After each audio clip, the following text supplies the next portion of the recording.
Today, we're going to talk about population genetics. The goal of population genetics is to understand the forces that shape a population's gene pool. The best place to start is the Hardy-Weinberg equilibrium. This principle states that a population's allele and genotype frequencies are constant unless there's an evolutionary force acting upon them. For a population to be in Hardy-Weinberg equilibrium, it must meet 5 major assumptions. It must be infinitely large, randomly mating, and not affected by natural selection, migration, or mutation. This is pretty unrealistic in nature.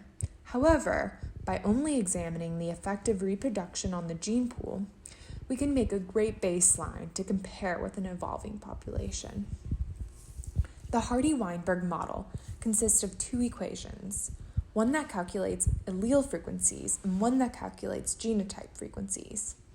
Because we are dealing with frequencies, both equations must add up to 1. We're going to apply this model to gene N of a diploid mating owl population. The homozygous dominant condition produces owls with night vision.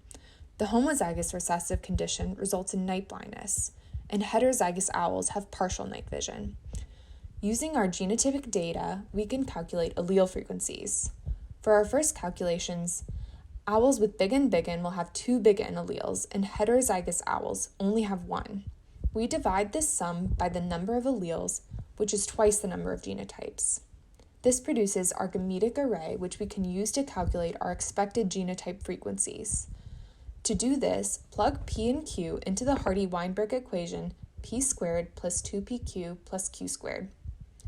When we multiply the frequencies by the total population, we see that the expected genotypes match the observed genotypes. Therefore, we can say our population is in Hardy-Weinberg equilibrium. But what if the owl population moves to a dark cave? We're going to see variation in fitness among the genotypes.